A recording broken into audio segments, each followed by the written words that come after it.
None of us knew that the time had come that my dear husband, Raila Amolo Odinga, was going to leave us.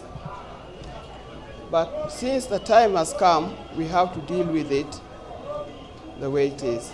I just want to make a small statement concerning the situation. I know Raila was loved by his people, his family, his community, his party members, Kenyans, Africa, and even many parts of the world. The way I'm saying this is because I've received condolences messages from many, many parts of the world. Tomorrow I hope I'll be able to read for you. Now I want to appeal to our people. I want to appeal to our people that we must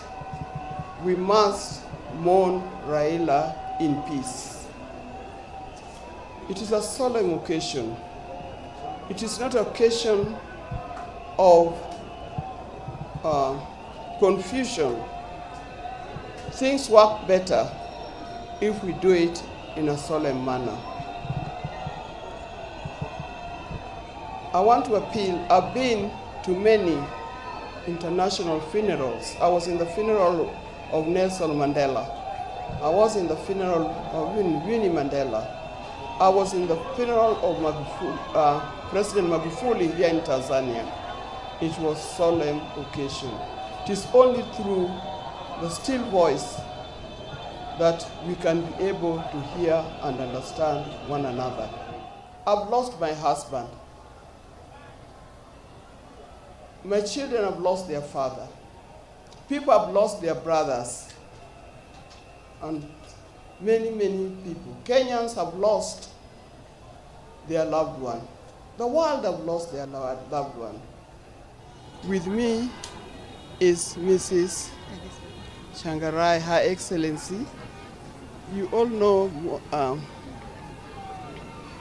Mr. Changarai, the president from Zimbabwe.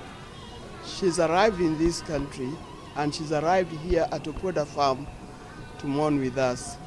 We are forever most grateful. They've been our friends. The Morgan Changarai and Raila have been close for many years. And we are happy to receive her in this village at this time. Thank you very much. You want to say something? Sure. Good afternoon. I'm standing here with a heart full of sadness on the passing of Baba. I could not think of any place to be today than to be with Mama Ida. They are our family, and Baba and my late husband have been very close. So I mourn with people of Kenya today the loss of a great man, father of democracy.